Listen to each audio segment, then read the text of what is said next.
دیکھیں اسد اللہ، یہ جو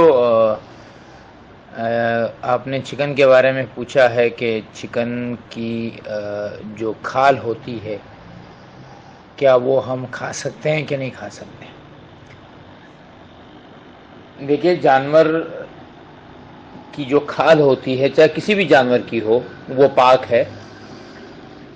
لیکن شرط یہ ہے کہ اس کو آپ بالوں سے اچھی طرح سے صاف کر لیں۔ تو اگر چکن کو ذبح کرنے کے بعد اس کے پیٹ کو صاف کر کے اور اس کے اوپر گرم پانی ڈال کے اور اس کے بالوں کو ہٹایا جائے، اور چکن کو جیسے بروس وغیرہ میں عمومی طور پہ استعمال ہوتا ہے، یا جو ہمارے وہ ملک ہیں جیسے افغانستان اور اس طرح کے جو ملک ہیں وہاں پر چکن کو جو ہے وہ اس کے اسکن سمیت، اس کی کھال سمیت کھایا جاتا ہے، تو اس میں کوئی حرج نہیں ہے۔ جو آپ نے عبارت بھیجی ہے وہ عبارت اس متعلق ہے کہ جانور کو ذبح کیا، ابھی اندر سے پیٹ صاف کیا نہیں ہے اور اس کو اٹھا کے گرم پانی میں ڈال دیا۔ اب وہ گرم پانی میں جانے سے کیا ہوتا ہے کہ اس کے اندر کی جو علائش ہوتی ہے، جو گندگی ہوتی ہے، پیٹ کے اندر جو گندگی ہوتی ہے وہ اس کے پورے گوشت میں شامل ہو جاتی ہے،